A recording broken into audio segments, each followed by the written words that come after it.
Hi friends, तो आज आप जानने वाले हैं कि वायर की मोटाई और ट्रांसफार्मर के वाट के हिसाब से डायोड का प्रयोग कैसे करें।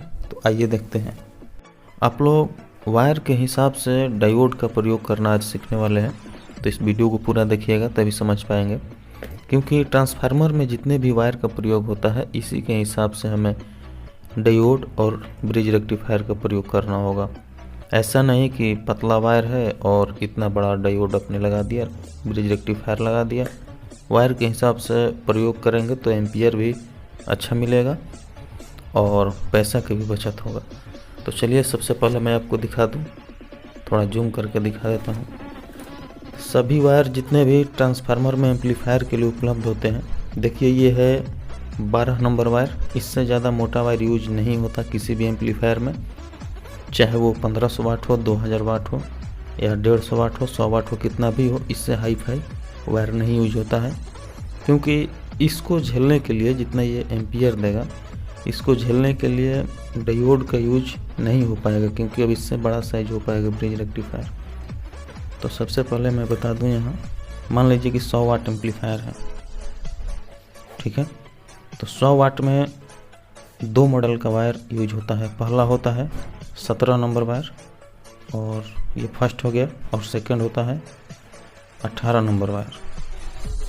तो ये होगा 12-0-12 और ये भी होगा 12-0-12। तो 17 नंबर वायर में आप 2 पीस 6 एम्पियर के डायोड लगा करके भी 12 और 12 पर बना सकते हैं 100 वाट, या फिर डबल 3 एम्पियर लगा करके बना सकते हैं। और आगे मान लीजिए कि ये 100 वाट से नीचे का डायग्राम है। 100 वाट से नीचे जितने भी एम्पलीफायर होंगे उसमें या तो सिंगल दोनों फीडबैक पर 12 और 12 पर एक डायोड 6 एम्पियर का लग कर बनेगा, या फिर 2-3 एम्पियर का मिल करके 4 डायोड से बनेगा, या फिर 6 एम्पियर के 2 डायोड से बनेगा। कम से कम इतना होना चाहिए, या फिर इसे डबल करें तो और बेहतर होगा, नहीं तो कम से कम एक होना ज़रूरी होता है। अब मान लीजिए कि एम्पलीफायर 100 वाट से ज़्यादा हो और 150 वाट तक हो, तो इसके लिए हमें क्या करना होगा, और 12 वोल्ट से चलने वाला हो तो उसमें वायर का यूज होगा 16 नंबर वायर। और मान लीजिए कि 12-0 और 12 से चलने वाला है तो कम से कम 4 पीस यूज होगा डायोड, 2 पीस इस 12 के लिए और 2 पीस इस 12 के लिए। और इसमें एक बढ़ाते हैं, अगर 3 पीस करते हैं इस 12 के लिए और 3 पीस इसके लिए तो और अच्छा होगा। अब 150 से ज़्यादा जब ऊपर चलिएगा, 150 वाट से जितना भी ऊपर जाइएगा, तो उसका रिक्वायरमेंट कंपनी या कोई भी अगर मैकेनिक है तो ये ब्रिज रेक्टिफायर का प्रयोग बताएगा, क्योंकि ब्रिज रेक्टिफायर अच्छा एम्पियर दे पाता है। 150 वाट के लिए अब कम से कम यहाँ 10 एम्पियर से ऊपर का डायोड यूज कीजिए, तभी आपको अच्छा पंच मिल पाएगा एम्पलीफायर में। तो उसके लिए क्या होता है कि जैसे 3510 होता है, मान लीजिए कि KBPC इसका कंपनी कोड है, यहाँ होता है 3510, तो ये 35 एम्पियर लोड लेगा, और 10 का मतलब है कि 1000 वोल्ट तक, ठीक है। ये 2 पहले का नंबर एम्पियर दर्शाता है और ये वाला वोल्ट दर्शाता है। तो कम से कम 150 वाट के लिए आप यहाँ 2510 भी ले सकते हैं।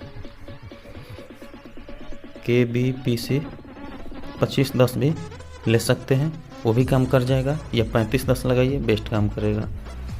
और जितना भी ये 100 वाट हुआ और यहाँ 150 वाट हुआ, इसमें भी आप 3510 लगा सकते हैं, लेकिन अगर आप सक्षम हैं लगाने में तो लगाइए, वरना डायोड भी ठीक है। या फिर इसके जगह पर 2510 लगाइए, 25 एम्पियर का डायोड बहुत ही बेस्ट काम करेगा। और 150 वाट में या 100 वाट से 110 वाट, 120 वाट, 125 वाट जो भी है, उस पर भी आप 2510 लगाइए। इस टाइप के डायोड में क्या होता है, इसके प्रयोग और इसके प्रयोग और इसके प्रयोग में अंतर होता है। देखिए ये हीट सिंक पर, ये जो इसका सरफेस है, ये हीट सिंक पर पेस्ट लगा करके कस देने पर ये हीट होने पर ही उतना भी एम्पियर दे पाता है। इसमें एम्पियर की कमी नहीं महसूस होगी। लेकिन इस टाइप का जितना भी डायोड है ये हीट होगा तो इसका धीरे धीरे एम्पियर कम होने लगेगा। तो बेहतर होगा ये ब्रिज रेक्टिफायर, हो सके तो अपने एम्पलीफायर में इस ब्रिज रेक्टिफायर का यूज कीजिए। इसका प्राइस लगभग 60 से 65 रुपये के आसपास आता है, कोई ज़्यादा नहीं है। तो इसका यूज कीजिए और एम्पलीफायर को दबने से बचाएं। और इस वायर के हिसाब से ही हम डायोड का चुनाव करते हैं, यही मैं कहना चाहता था। तो मैं अपना एक अलग एम्पलीफायर दिखाता हूँ उसका। देखिए ये ट्रांसफार्मर, इस ट्रांसफार्मर का कॉइल कितना हेवी है और चपटा बिल्कुल वर्गाकार चौकोर कॉइल है ये। और इस कॉइल की एम्पियर लेने की क्षमता लगभग है 30 से 35 एम्पियर। तो 35 एम्पियर का ये लोड देगा आउटपुट, और 35 एम्पियर का 2 पीस लगाएंगे तब जा कर के अच्छा काम करेगा। तो इससे बेहतर हमने एक देखिए 5010 KVPC 5010 यहाँ पर हमने 5010 ब्रिज रेक्टिफायर का यूज किया है और इस एम्पलीफायर को बनाया है, क्योंकि ट्रांसफार्मर के हिसाब से ही ब्रिज रेक्टिफायर लगेगा। तो ये जानकारी कैसी लगी कमेंट में ज़रूर बताइएगा। आपके एम्पलीफायर में कि अगर डायोड का रिक्वायरमेंट है तो कमेंट कीजिए या फिर कॉल करके मुझसे पूछिए, मैं ज़रूर आपकी सहायता करूँगा। दोस्तों एक लाइक करके जाइएगा। चलिए मिलते हैं नेक्स्ट वीडियो।